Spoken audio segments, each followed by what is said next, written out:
골든라이프 센터 굉장히 생소하실 것 같은데, 이 골든라이프 센터는 그 은퇴하신 분들의 자산 관리를 전문으로 이제 상담을 좀 해드리는 그런 곳입니다. 그래서 PB 경력이 보통 이제 10년 이상이신 센터장님이 전국에 12명이 계시는 그런 곳이에요. 저도 한 20년 정도 PB 업무를 했었고요. 그리고 우리 쿠키 뉴스에서 이 주제를 가지고 부탁을 해주셨을 때 제가 그런 생각을 했습니다. 어떤 생각을 했냐면, 저희 아이들이 둘이 있는데 제가 24살, 26살이에요. 그래서 딱 오늘 이 콘서트에 맞는 내용이 제가 하고 싶은 얘기, 우리 아이들한테 금융교육을 저는 이렇게 시키겠다. 그 다음에 20년 동안 제가 PB를 하면서 그 돈 많은 사람들이 어떻게 돈을 굴려왔는지 많이 봤잖아요. 그 내용들을 좀 말씀을 드리려고 합니다. 그래서 굉장히 쉽게 풀어드릴 거예요. 자, 청년, 제가 구글에 한번 검색을 해봤어요. 그랬더니 이렇게 나오더라고요. 성년이라고도 하고 인간의 세 번째 과정이다, 이렇게 나오고요. 그 다음에 대한민국에서는 법률상 만 19세 이상부터 만 34세 이하를 청년이라 칭한다, 이렇게 나와 있는데요. 그 옆에 조그만 글씨로 이런 게 있어요. 주로 10대 후반에서 최대 40대 초반까지를 지칭한다. 이거는 아무래도 그 평균 수명이 점점 늘어나면서 이제 100세 시대를 맞이하면서 이게 이제 붙은 것 같아요. 그래서 제가 한번 찾아봤습니다. 인간의 세 번째 과정이 뭘까? 이렇게 된다고 해요. 아동기를 거쳐서 우리 이제 청년기를 지나서 노년기까지 해서 6개 과정을 이렇게 설명을 한다고 하는데, 청년기에 계시는 여러분들 가장 이제 걱정이 되는 게, 저희 아이들한테 물어보니까 직업의 정체성에 대한 고민이 굉장히 많고요. 그 다음에 경제적인 자립에 대한 부분들도 굉장히 고민이 많다고 합니다.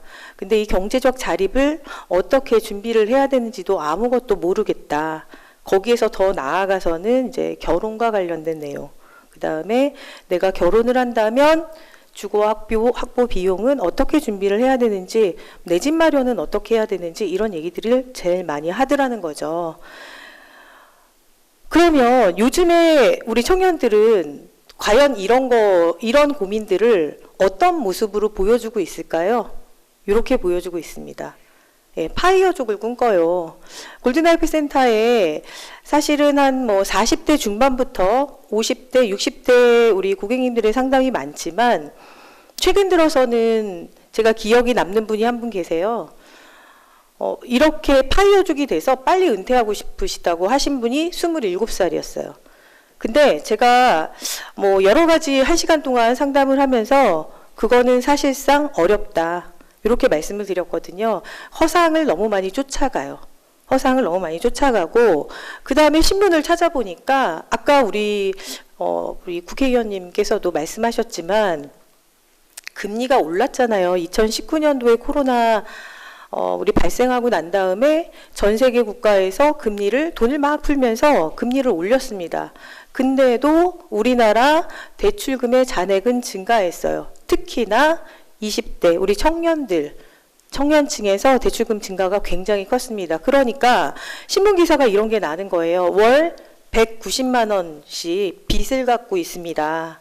이런 신문기사가 나고 있고요. 고금리인데도 MZ들이 영혼을 끌어모아서 이렇게 대출을 받아서 내 집 마련을 하는 이유는, 지금 아니면 내 집 마련은 어려울 것 같아요. 왜냐하면 그때 주택 가격이 조금 떨어졌거든요. 이런 현상들은 포모라고 하죠. 소외될까봐 두려운, 이것 때문에 남들은 다 하는 비트코인인데 나도 한번 해봐야겠다. 신문에는 매번 비트코인으로 엄청나게 벌었다, 이런 얘기들이 나오니까 나도 한번 가는 거예요. 계획 없이. 그리고 요즘에 또 이런 현상도 있습니다. 여러분, 프리터족이라고 유행어가 있잖아요. 프리터족이 이제 그거잖아요. 영어로 자유로움의 뜻이라는 프리와 독일어로 노동자라는 뜻의 아르바이터의 합성어인데, 이거는 일본에서 10년 전에 이미 유행했던 유행어입니다. 프리터족, 제가 보니까요, 아르바이트에서 돈을 모아서 그거를 한꺼번에 그냥 써버리는 거예요. 계획 없이 고가의 명품으로 플렉스를 한다든가 오늘만 사는 거죠. 그런가 하면 또 프리커족이라는 것도 있잖아요. 프리커족은 영어로 이제 자유로움의 프리와 그 다음에 노동자를 뜻하는 워커의 합성어라고 하는데 요거는 프리커족하고 약간 다르죠. 프리커족은 내가 나의 꿈을 위해서 일을 하다가 자기만의 시간을 위해서 일을 그만두기도 해요. 근데 이거의 차이점은 뭐냐면 다시 일할 수 있는 능력을 갖추려고 노력한다는 점이 다릅니다.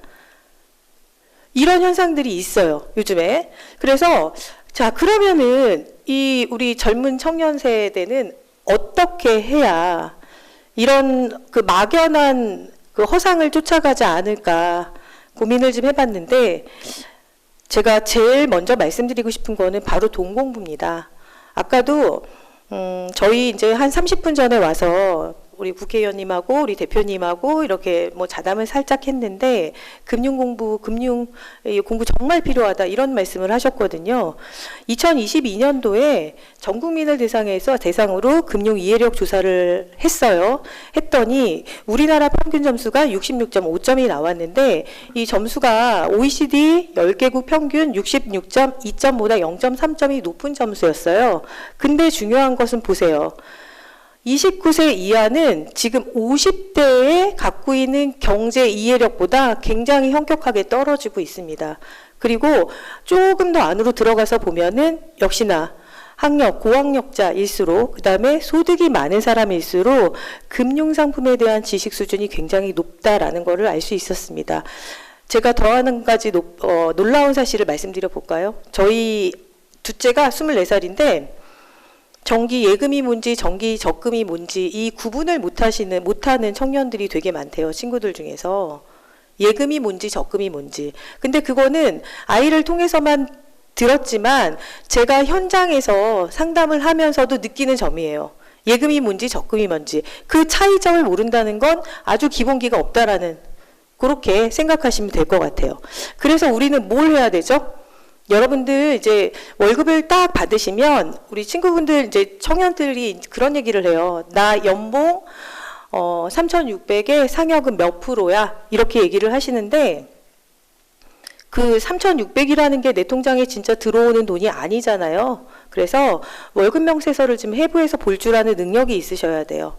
기본급이 얼마가 들어왔는데 여기에 공제 내역이 얼마가 돼서 내 통장에 실제로 수령되는 금액이 얼마인지, 몇 %가 빠져나가는지, 그래서 나는 실수령액을 가지고 어떻게 자금을 만들어 나갈 건지를 고민할 줄 알아야 되고 볼 줄 알아야 됩니다. 그리고 난 다음에 종잣돈 만들기를 시작하는 거예요. 우리나라 옛 속담에 소도 비빌 언덕이 있어야 비비잖아요. 그 언덕을 만드셔야 된다는 거죠. 언덕을 만드는데 구체적인 목표가 없으면 만들기가 어려워요. 그리고 제가 그런 얘기를 되게 많이 하거든요. 상담을 하면서 이 자금을 만들 때 이 통장에 이름을 붙여라. 당신만의 이름을. 그게 목표예요. 그리고 난 다음에 이걸 만들기 위해서 나의 씀씀이를 한번 파악해 봐야 돼요. 요즘에 저도 쓰고 있는데 휴대폰 어플로 가계부 어플 많이 나와 있거든요. 그래서 매일매일 사용하는 거를 거기다가 기록을 해요. 복사해서 붙여넣기만 해도 가계부 어플에 착착 들어가잖아요. 그런데 이거를 함으로 인해서 나의 씀씀이를 파악하게 되거든요. 그리고 한 달이 지난 다음에는 내가 고정적으로 사용하는 비용과 변동적으로 사용하는 비용을 갈라낼 수 있습니다. 그렇게 변동비를 좀 찾아냈으면 이 변동비를 줄여야 돼요. 그리고 난 다음에 내 통장에 돈의 흐름을 바꾸셔야 됩니다. 제가 국민은행에 입행한 지 30년이 됐거든요. 30년. 근데 저는 사실은 그때 은행에 들어왔을 때는 저도 예금이 뭔지 적금이 뭔지 어떤 적금이 좋은지 그때만 해도 뭐 펀드 이런 게 없었으니까 그냥 예금만 넣어도 10%의 이자를 받았거든요. 그래서 잘 몰랐어요. 잘 몰랐는데 선배들이 일로 와봐.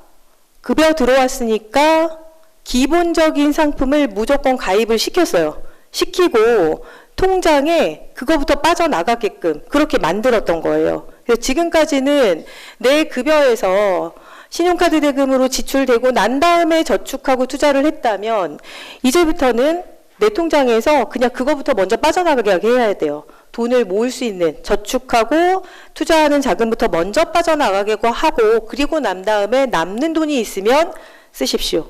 이렇게 돈의 흐름을 좀 바꿔야 됩니다. 근데 이게 쉽지 않아요. 그래서 습관을 되게 중요하게 생각을 하는 거예요.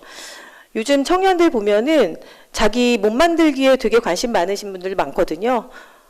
종잣돈 만들기에는 습관이 제일 중요합니다. 그래서 다이어트 하듯이 해라. 저희 이렇게 말씀드리거든요. 그리고 담배 피우시는 분들은 금연하듯이 해라.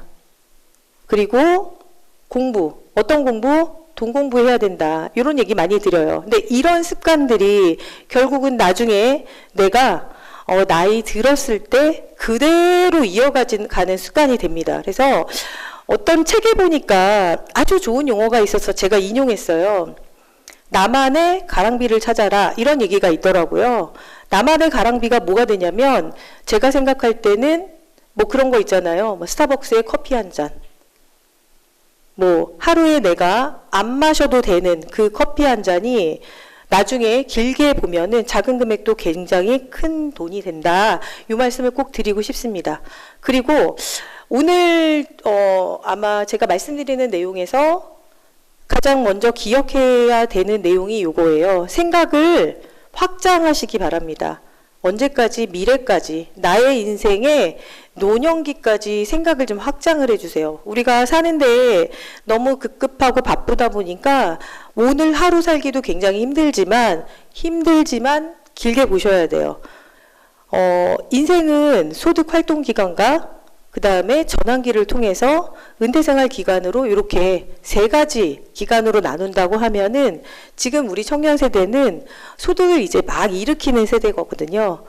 그래서 소득의 변동성은 별로 없어요. 왜냐하면 일을 하면은 월급이 들어오고 뭐 아르바이트를 해도 월급이 들어오니까 여기에서 중요한 건 지출의 변동성이 크다는 거예요. 앞에도 말씀드렸지만 쓰는 거를 좀 아끼셔야겠죠. 그래서 이 소득 활동 기간에 내가 버는 소득으로 자산을 형성해 놓지 않으면 전환기를 거쳐서 은퇴 생활로 접어들게 되면은 소득의 변동성이 지출의 변동성보다 커지는 시기가 됩니다. 그때는 소득으로 자산을 형성해 놨던 소득 활동 기간의 그 자산으로 내가 소득을 구성해 줘야 돼요. 젊었을 때 모아둔 돈으로 나중에 은퇴 이후에 연금으로 쓰셔야 된다. 이 얘기를 이렇게 어렵게 하는 거예요. 지금은 20대니까 나의 40년 뒤에 나의 모습을 상상도 할 수 없을 겁니다. 왜냐하면 저도 그랬으니까요. 저도 20살에 은행에 들어와서 30여 년이 지난 다음에 지금 이 나이가 됐는데 그때는 퇴직하시는 선배님들 보면서 아무 생각이 없었거든요. 저는 그 나이가 안 올 줄 알았어요.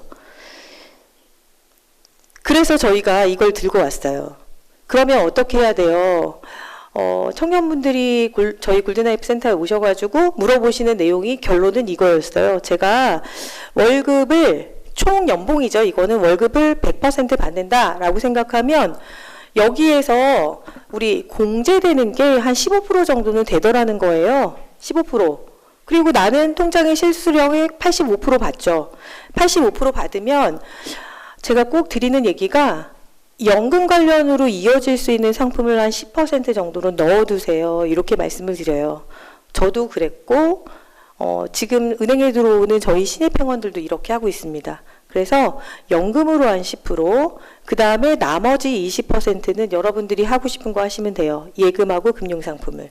그러면 내 통장의 한 30% 정도는 적금을 하고 있는 거잖아요. 그리고 난 다음에 아까 가계부 어플 우리 만들었잖아요. 그래서 그 중에서 고정비는 요즘 청년들 너무 잘 알고 있죠. 고정비 지출에 대해서 신용카드 할인해주는 신용카드 굉장히 많거든요. 찾아서 신용카드로 결제하시고요. 남는 돈은 변동비로 사용하셔도 되는데 그때는 신용카드 쓰지 마세요. 체크카드 쓰시고 되도록이면 현금 사용하셔야 됩니다.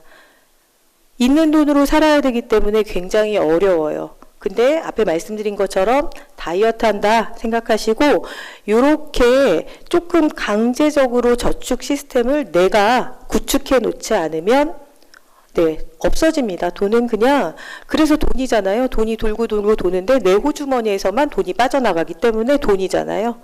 이런 거를 좀 말씀을 드리고 있습니다. 근데 이거 제가 지금까지 왜 이런 말씀을 드렸냐면 이것 때문이에요. 이제 앞으로 저도 마찬가지고 버는 기간보다 쓰는 기간이 정말 길어지죠. 1971년도에 우리나라의 평균 수명이 62세였다고 해요. 보통 55세에 은퇴한다라고 가정을 하면 7년만 살면 죽었어요. 그래서 은퇴 이후에 자금 필요 없었습니다. 그냥 살다가 가면 돼요. 그래서 60세에 환갑잔치 했었잖아요. 근데 이게 우리나라가 기하급수적으로 굉장히 빨리 평균 수명이 늘어나고 있어요. 2023년도에는 평균 수명이, 대한민국 평균 수명이 83.5세입니다. 여자는 더 높아요. 86.5세예요. 말 그대로 평균이에요. 평균. 작년 상황에서 딱 봤을 때도 이미 우리나라는 버는 기간보다 쓰는 기간이 길어졌어요. 근데 저거보다 더 오래 살 확률이 큰 거죠. 작년에 우리나라가 평균적으로 은퇴하는 연령이 49.3세였다고 합니다.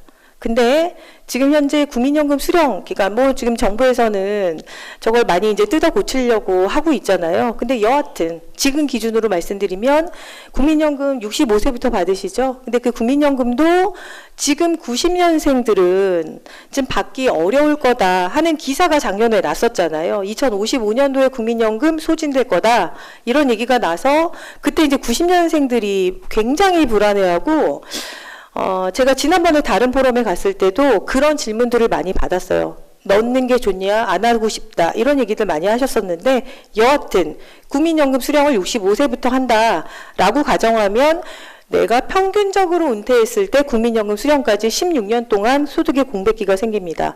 뭐 가지고 사실 건가요?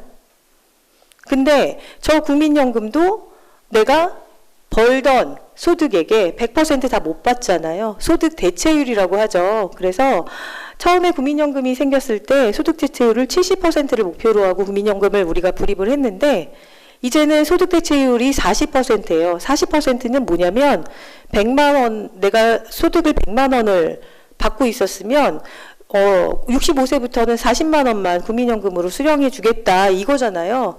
터무니없이 부족하죠. 근데 여러분은 100살 이상까지 사실 수 있습니다. 예, 의료기술도 발달하고 그 다음에 관리도 굉장히 잘 하시고 계셔서 그래서 우리는 이걸 보면서 느끼셔야 돼요. 나는 몇 살까지 살 건가? 이것도 되게 중요하지만 내가 아주 오랫동안 일할 수 있는 자기관리도 굉장히 필요해요. 이것도 한번 말씀드려 볼게요. 2025년도에 한국은 초고령 사회로 진입을 하죠. 초고령 사회는 만 65세 이상의 노인이 인구의 25% 이상이잖아요. 근데 이게 통계청 자료에 이제 인구 구조 변화에 대해서 나온 그 자료를 제가 갖고 온 건데 2020년도에 우리나라의 가장 많은 그 인구의 그 연령을 보니까 2010년도에는 43세, 2030년도에는 60세래요. 근데 지금 청년들이 2060년도에는 그 가장 많은 인구가 있는 연령대가 84세로 올라간답니다. 그럼 저 84세이신 분들은 뭐 가지고 살아야 되죠? 그리고 우리 청년들은 2060년도면 지금 40년 정도 남은 거잖아요. 40년도 안 남았죠? 내 나이 더하기 36 해보면 얼마 되지도 않았거든요. 미래를 준비하지 않으면 안 됩니다. 그래서 정부에서 이제 이런 거를 발표를 했죠. 제가 그 골든라이프 센터장을 하지만 기업에 가서 이 연금 관련도 세미나를 하거든요. 근데 이제 기업에서 오시는 청년 세대가 보통 한 20대 후반에서 30대 초반이 제일 많으신데요. 퇴직연금 다 모르세요. 다 모르다 보니까 우리나라 퇴직연금이 제도가 어떻게 되며 내 퇴직연금 제도가 어디에 들어가 있는지도 몰라요. 금융 공부가 안 돼 있는 거예요. 그러다 보니 정부에서 딱 조사를 해보니까 예, OECD 주요 국가들의 퇴직연금 수익률과 대한민국의 퇴직연금 수익률을 비교해 보니까 너무 현격하게 차이가 나는 거죠. 그래서 들여다보니까 대부분의 상품이 그냥 정기예금으로만 되어 있더라. 근데 정기예금 금리가 계속해서 떨어지다 보니까 이런 현상이 있습니다. 그래프를 자세히 보시면 대한민국이 10년 평균 수익률이 2.7%라고는 조사가 되어 있는데 현장에서 느끼는 수익률은 2%도 채 안 됩니다. 2%로 평균 수익률을 관리하신 분은 굉장히 잘하신 분이에요. 1%도 안 되시는 분들이 굉장히 많아요. 그리고 또 의미 있는 저희가 그 조사 결과가 있었어요. 2023년 하반기에 나온 KB경영연구소의 골든라이프 보고서를 보니까 우리나라의 노후생활 적정생활비는 월 369만 원이라고 합니다. 370만 원인 거죠. 근데 이 중에서 조달 가능 규모는 한 57% 정도밖에 안 된대요. 근데 우리나라 지금 보세요. 우리나라는 가장 돈이 많다라고 얘기하는 세대가 그 50대를 넘어서 60대 요 세대이시거든요. 근데 그분들도 조달 가능 규모, 내가 연금으로 쓸 수 있는 자금을 준비한 게 60%가 채 안 된다는 거예요. 여러분들 기억하세요. 노후생활 노후의 적정 생활비는 점점 올라갈 겁니다. 왜냐하면 물가 가치 상승이 있으니까. 근데 조달 가능 규모는 점점 떨어질 거예요. 이거를 미리 준비해 놓지 않으면 나중에 정말 큰일 납니다. 미국인들은 27세부터 준비를 한다고 하죠. 평균 27세부터. 그러면 오늘 이 청년 이 콘서트의 이 강의를 한번 들으시는 여러분들은 내 나이가 그 정도라면 준비해 놓으셔야 된다는 얘기를 좀 드리고 싶어요. 그래서 제가 요거를 좀 가져왔어요. 우리나라의 연금 체계는 이렇게 되어 있습니다. 총 4층의 연금 구조다라고 표현을 하는데 옛날까지는 그전에는 3층 연금 구조다 이렇게 표현했거든요. 1층에 국가에서 보장해주는 국민연금. 국민연금 요즘에 말 많아서 굉장히 뜯어 고치려고 하고 있어요. 그 다음에 2층에 있는 게 기업보장, 퇴직연금 제도하고 내가 가입하는 개인형 IRP가 있습니다. 그리고 3층에 만약에 여유가 된다면 자기 보장으로 조금 더 넣어라. 이것도 이제는 부족해진 거예요. 그래서 퇴직하시고 난 다음에 저한테 그런 얘기 많이 하세요. 나 정말 열심히 살았는데 집 한 채 남았어요. 이러신 분들 되게 많으시거든요. 근데 제가 막 칭찬해 드려요. 집 한 채 남으셔서 다행입니다. 그 집 한 채도 없으신 분들도 굉장히 많거든요. 뭐 했냐면 열심히 일해서 자식 가리킨 거예요. 자식 가리키고 집 살려다 보니까 대출 받아서 집을 산 거예요. 퇴직금은 그러면 어떻게 해야 되죠? 대출금 상환해야 돼요. 그래서 집밖에 없다. 이렇게 얘기하시는 분들 되게 많아요. 우리가 지금 준비해 놓지 않으면 여러분들은 더한 미래를 보실 수도 있습니다. 얼마 전에 제가 개인형 IRP 왜 가지고 왔냐면 얼마 전에 29살이셨던 것 같아요. 이제 자기가 책을 읽어보니까 외국은 이렇게 미리 준비한다고 하는데 나도 직장을 이제 구해서 정기적인 소득이 좀 들어오니까 이 상품에 대해서 관심이 되게 많아지셨대요. 여러분들 중에서 만약에 개인형 IRP에 대해서 내가 잘 모른다 하시는 분들은 여러분들도 관심을 가지셔야 돼요. 굉장히 강제적으로 입금해야 되는 상품이에요. 그리고 내가 만 55세가 되기 전까지는 절대 찾을 수가 없어요. 물론 법정 중도해지할 수 있는 사유가 4가지가 있기도 하지만 그건 잊어버리셔야 돼요.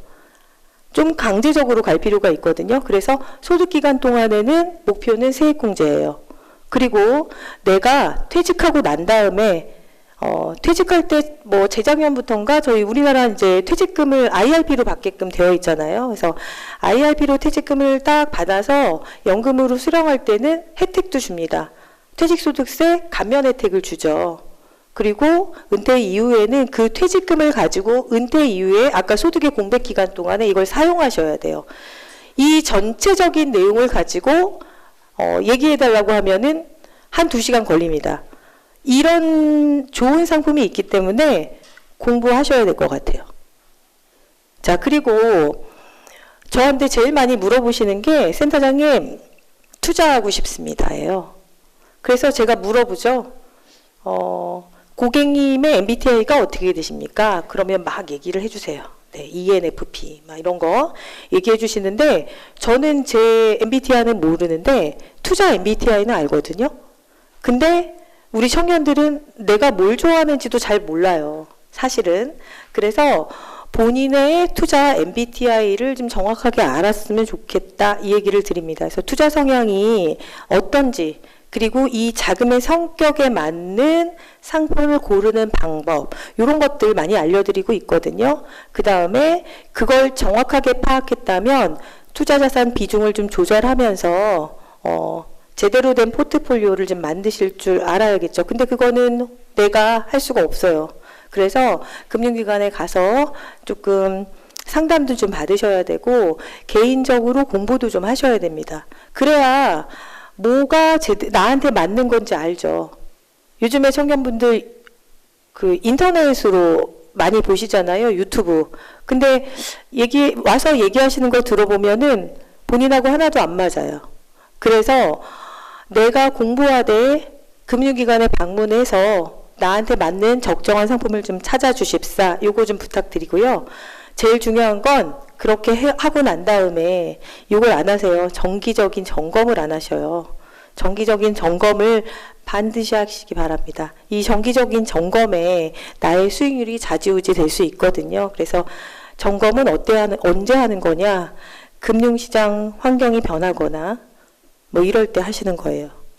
그럴 때 좀 하셔가지고 시장이 위험할 걸로 예측이 되면 포트폴리오의 자산 비중을 안정적으로 좀 운용을 하는 걸로 바꾸신다든가 아니면은 시장이 좀 앞으로 갈 것 같다, 상승할 것 같다, 그러면 나의 포트폴리오를 약간 공격적으로 변경하신다든가 이런 정기적인 점검은 요 세 가지 중에서 가장 중요합니다.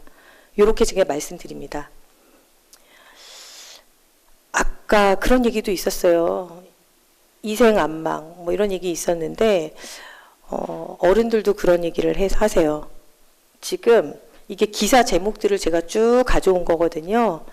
노후는 처음이라서 이번 생은 망했다. 이거 청년들만 하는 얘기가 아닙니다. 은퇴하시는 분들도 이런 얘기들 하세요. 이번 생은 망했어. 그래서 내가 30년 전으로 돌아간다면 이렇게는 안 살 거야. 막 이런 얘기 하시거든요. 여러분들 그 30년 전에 살고 계시는 거예요. 세상은 제가 30년 전에도 청년이 살아가기 굉장히 어려운 상황들이었어요. 지나고 나서 보니까 그게 기회였던 거거든요. 결국 청년의 자산 관리는 풍요로운 노후를 위해서 지금부터 준비하자는 거예요. 그 중간중간에 점검을 하고 나한테 맞는 나의 목표와 맞는 거를 수정하면서 계속 가시는 거예요. 그래서 세 가지만 지켜주셨으면 좋겠습니다.